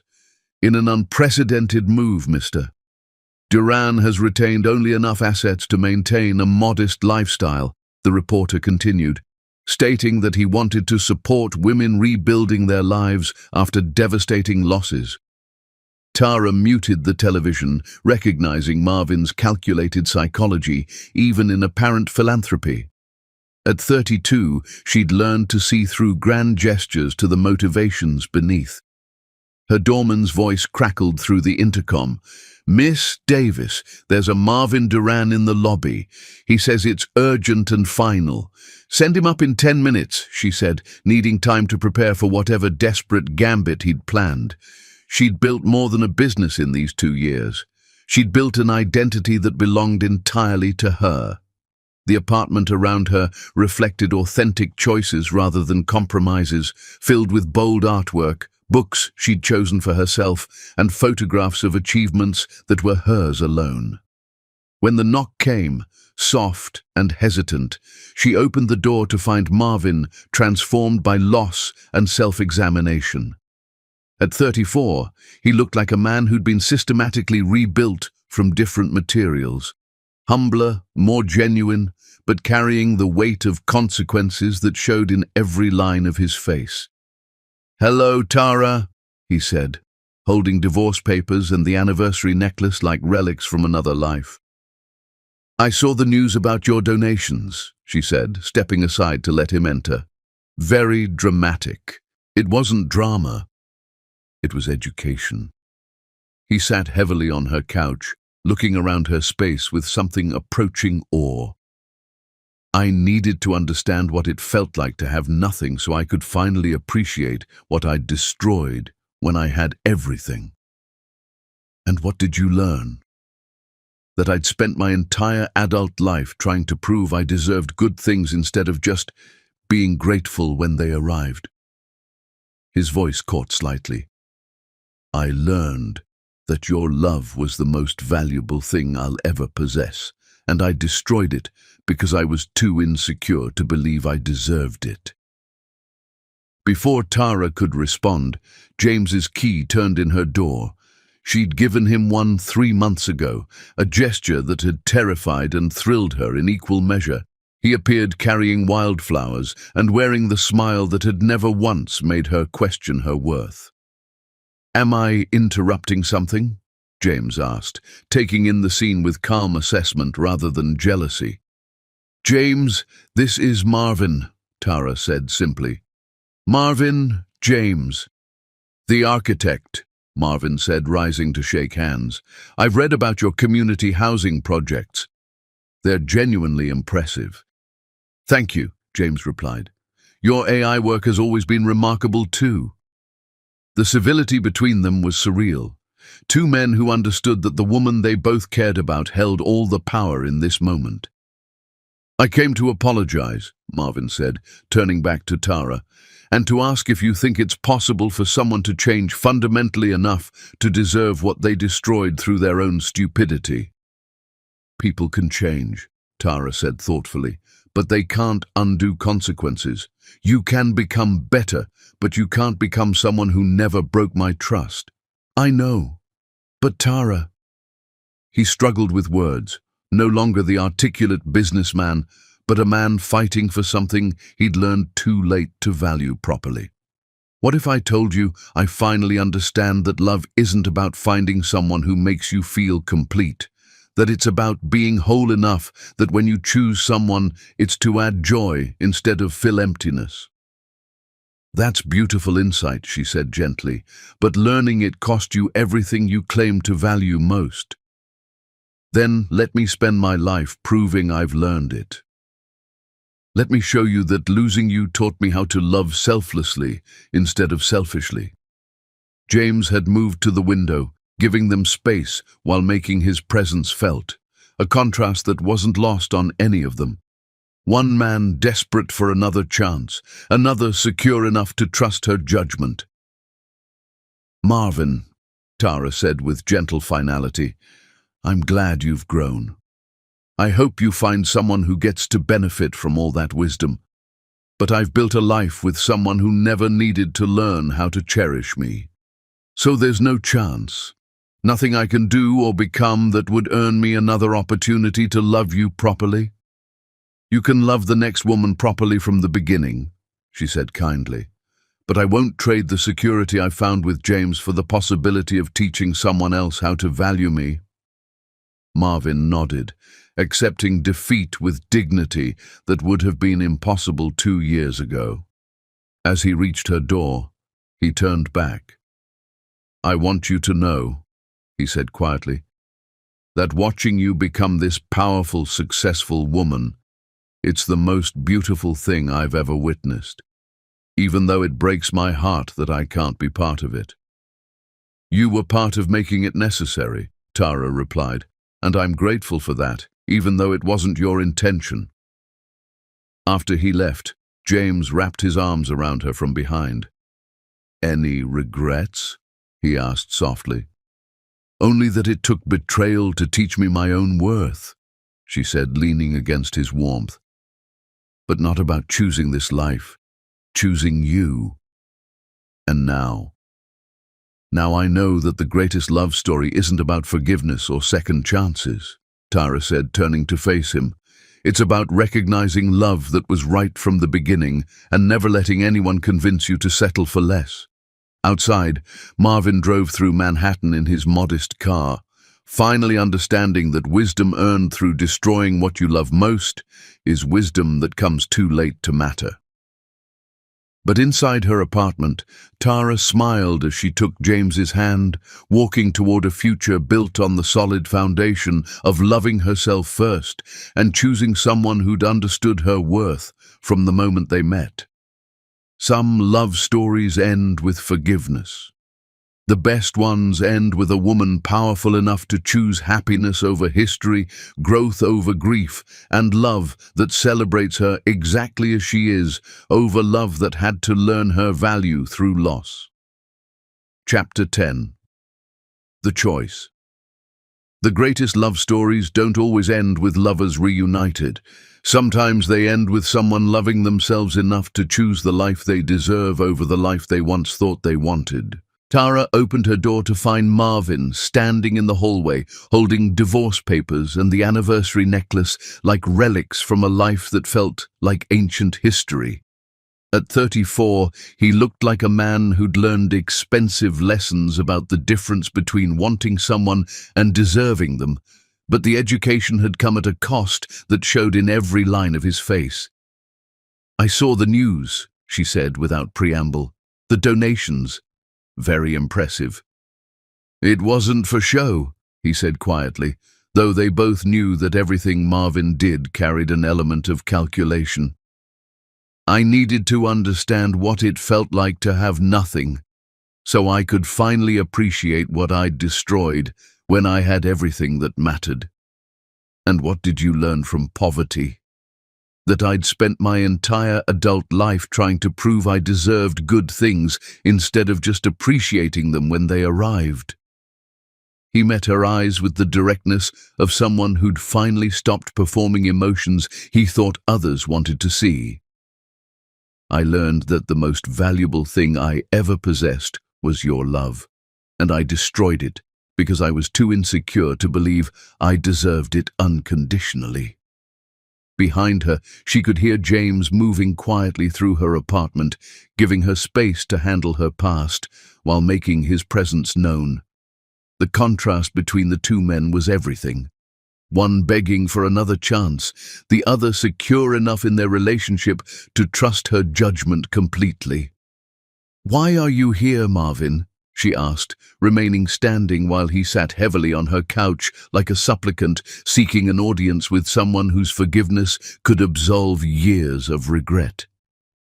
"Because I needed you to know that I finally understand the difference between gratitude and love, between partnership and possession, between appreciating someone and taking them for granted. His voice gained strength as he spoke. "And because I wanted to ask if you think it's possible for someone to change fundamentally enough to deserve a second chance at something they destroyed through their own stupidity." "People can change," Tara said thoughtfully, "but they can't undo the consequences of who they used to be. You can become a better man, but you can't become a man who never betrayed his wife's trust." James appeared in the doorway then, wearing the charcoal suit he'd chosen for their evening, celebrating his latest community project. At 35, he carried himself with the quiet confidence of someone who'd built his identity around creating meaningful work rather than accumulating impressive possessions. "James, this is Marvin," Tara said with the calm efficiency of someone comfortable with her past and confident in her future. "Marvin, James." "I followed your architectural work," Marvin said, rising to shake hands with surprising grace. "The affordable housing projects are genuinely impressive, solving real problems instead of just creating beautiful buildings." "Thank you," James replied evenly. "Your AI innovations have always been remarkable. Even after everything, I respect what you built professionally." The civility between them was almost surreal. Two men who understood that the woman they both loved held all the power in this moment, and that demanding or manipulating would only prove they didn't deserve her consideration. "Tara," Marvin said, turning back to her with desperate honesty, "I know I have no right to ask this. I know I shattered something irreplaceable and spent 2 years learning lessons I should have understood before I hurt you. But is there any possibility that you could consider trying again? Not to recapture what we had, but to build something better from the people we've become." "Based on what?" Tara asked, genuinely curious about his reasoning rather than moved by his desperation. "Based on the fact that losing you taught me how to love selflessly instead of selfishly," he said with raw vulnerability. "Based on knowing now that partnership means supporting someone's dreams rather than absorbing them into your own. Based on understanding that the most dangerous thing I could do isn't cheating on you. It's appreciating you so completely that I never take a single day of your love for granted. You learned to love properly by destroying someone who already loved you properly," Tara said with devastating accuracy. "That's character development, Marvin, but it doesn't entitle you to benefit from the education." "Then let me spend the rest of my life proving I understand the difference between earning love and expecting it," he pleaded. "Let me show you that some people can learn from their mistakes completely enough to never repeat them." Tara looked at this man who'd once been the center of her universe, then at James, who'd never asked to be anything more than a valued part of her expanded world. The choice should have been difficult. Love rebuilt from ashes versus love built on solid ground from the beginning. Instead, it was the easiest decision she'd ever made. "Marvin," she said with gentle finality, "I'm genuinely glad you learned to love authentically. I'm proud that you developed the emotional intelligence you lacked when we were married, and I hope you find someone who gets to benefit from all that growth. But not you. Not me." She moved toward her door, signaling that this conversation was ending. "Because I've built a life with someone who never needed to destroy my trust to learn how to cherish it. I won't trade that security for the possibility of teaching someone else how to love me properly. So this is really the end. This is really the beginning of your chance to apply everything you've learned with someone who hasn't already paid the price for your education." Marvin nodded, accepting defeat with dignity that would have been impossible 2 years ago. "Then I hope James knows what an extraordinary woman he has. And I hope you never let anyone make you question your worth again." "I won't," Tara said with certainty born from hard experience. "I've learned the difference between love that expands you and love that diminishes you. I'll never accept the second kind again. After he left, James wrapped his arms around her from behind, his chin resting on her shoulder as they watched through her windows while Marvin disappeared into the city night. "Any regrets?" James asked softly. "Only that it took betrayal to teach me I was worth more than I thought," Tara replied, leaning back against his solid warmth. "But not about choosing you. Choosing this life. Choosing myself first so I could love you better. And now I know that the greatest love story isn't about finding someone who completes you," she said, turning in his arms to face him. "It's about becoming so complete on your own that when love comes, it multiplies your happiness instead of creating it." James kissed her then, and Tara tasted the future on his lips, a future built on mutual respect, shared values, and the kind of love that had never required her to be anyone other than exactly who she was.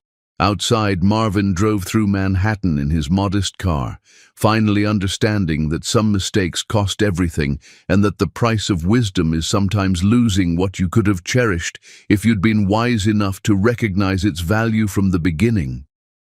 But in her apartment, Tara Davis smiled as she prepared for an evening celebrating love that had been built instead of rebuilt, partnership that had been earned instead of recovered, and the magnificent discovery that a woman who knows her worth will always choose the person who recognized it first over the person who had to lose her to learn it. The anniversary necklace would find its way to a charity auction where it would fund new beginnings for other women. But the woman who'd once worn it had already discovered that the most precious thing she could ever possess was the unshakable knowledge of her own worth and the wisdom to share her life only with people who'd understood that worth from the moment they met her. Some love stories end with forgiveness. Others end with justice. The best ones end with a woman powerful enough to choose happiness over history, growth over grief, and the love that celebrates her exactly as she is over the love that took betrayal to learn her true value. Tara Davis had written her own ending, and it was magnificent.